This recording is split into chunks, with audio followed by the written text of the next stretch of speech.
Okay, so I'm back now. And yes, I do have the video being recorded down so you can see what I'm actually doing. And all I have here is a sifter I made, put two little handles on, wooden handles on either side to sift. And it's probably a maybe 12 by maybe 18 inches long, and I'm using the 1/8 inch screen, and that's the one I always use.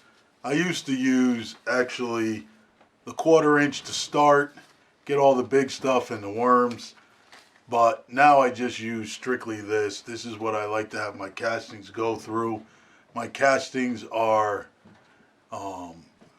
very fine. They're not really clumpy because I don't keep a wet bin, so it actually goes through.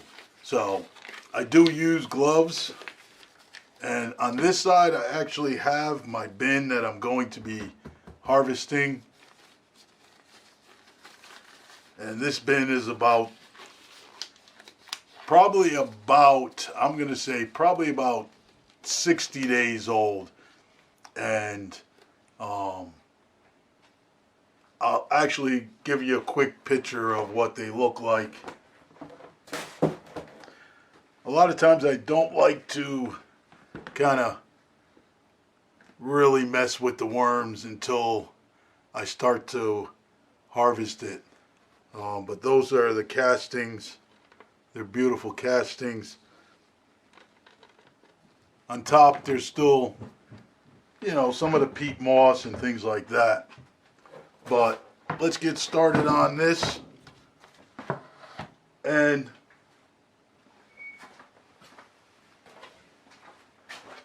I use actually a homemade scooper I made, and that's what I use to scoop them out.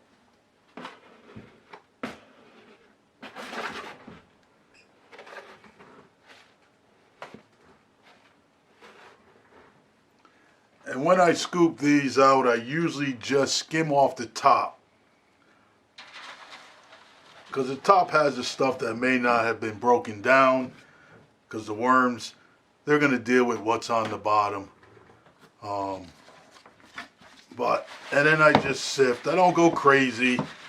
I just start to sift them out, get as much of the castings out of it that I can, and then you're left with the worms, and you can see those bad boys running around. So then I have another little table here.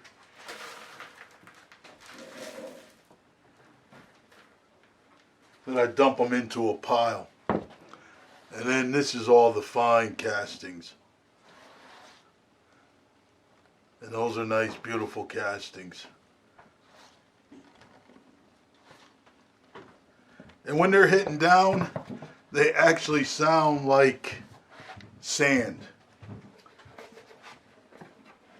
So now I'm just going to go a little deeper, and I try to scrape off a layer at a time.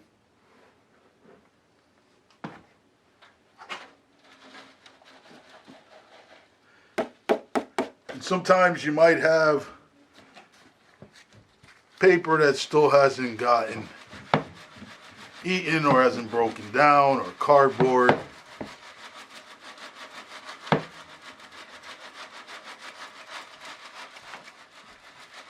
So I usually try to get them in one corner so that when I empty them over,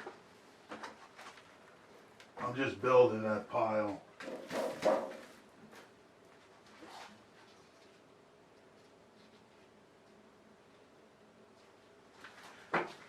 Sometimes you get a worm or two that might sneak through, but those are beautiful castings, good moisture.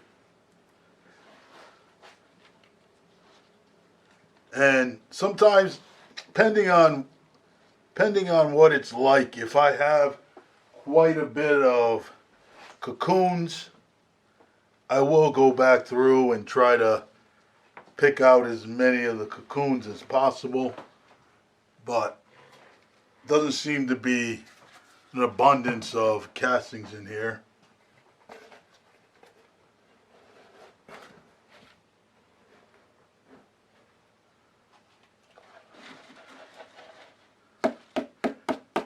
And this worm bin, like I said, is probably about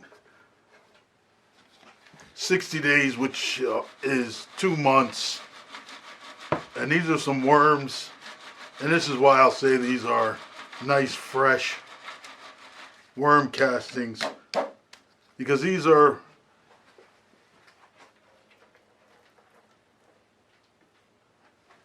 red wigglers I picked up from Uncle Jim's worm farm. But look at those castings. Beautiful castings. Good moisture. Good moisture.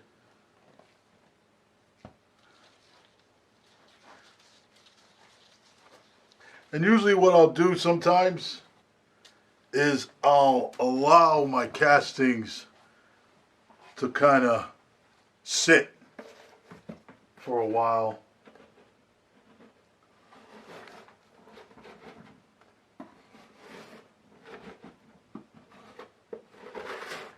Now we're getting down to the bottom. And the bottom could be a little more moist, because that's where you're getting a lot more of your worms hanging out at. But I like to get a nice scoop.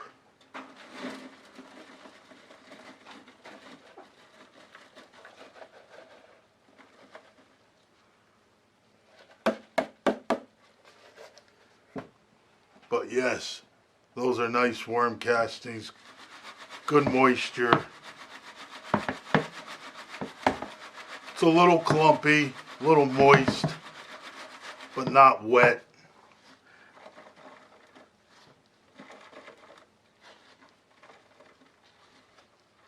But a very good population. But like I said, these are red wigglers that I picked up from Uncle Jim's worm farm.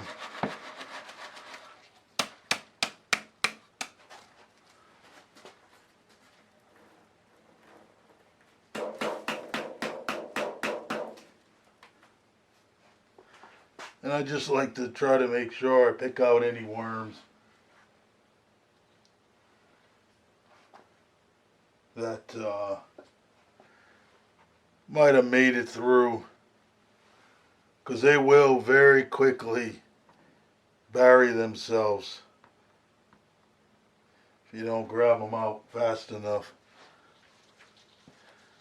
That's also why I will actually move it around a little bit to see if possibly there's some worms in there. But that is some good castings. There's a little more in here.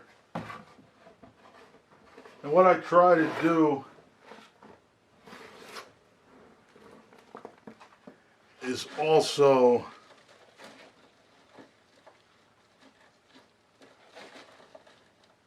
there's a nice clump of red wigglers.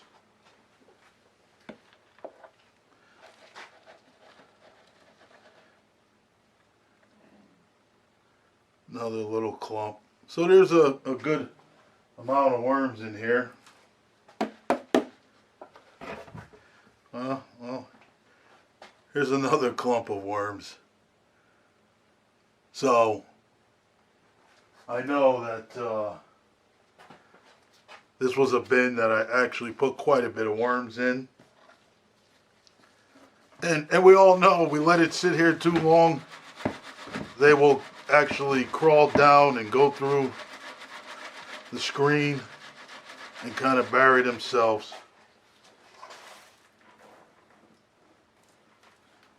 So that's a very good thing. Very nice castings. Just probably There's probably about 10 or 15 pounds here of worm castings. More like 15. I would say probably 15 to 18 pounds of worm castings, and that's a beautiful thing. So those are the castings. There's a little more I gotta go through. I'm just looking to see if there's any worms in here. But yeah, that's pretty much all I do. And then, like I said, I might let this sit for a minimum of 2 days. And sometimes I've actually let them sit for a week. And that's when you know you have some really good castings, because you let it sit for 2 weeks, a week, and these things are not dry. The castings aren't dry. You don't see the peat moss dry up on top. So that's how you kind of know that you have some very good castings. The ratio of castings are very high. So I'm just going to scrape the rest of these bit of castings out and worms. And sometimes you have to sit the screen on top of whatever device you're using to put your scraps or your worms in, so that they can crawl through it, so you don't have to pull them out.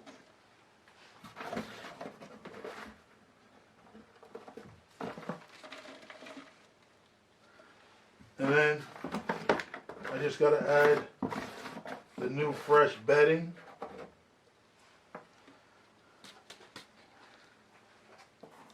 This bin's actually in very good shape. No bug issue, no mite issue.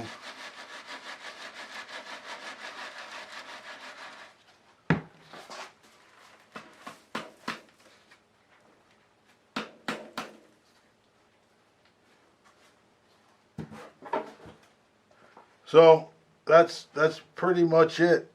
And no worms were hurt in the making of this video. And you can see on top here, the new ones just nice and flaky. And like I said, this is very good moisture in these castings. But like I said, I like to let them sit for about a couple of days, depending on how they are. A minimum of a couple of days, if not for a full week. Let them sit for a full week in this container, and then just come every day and actually flip them.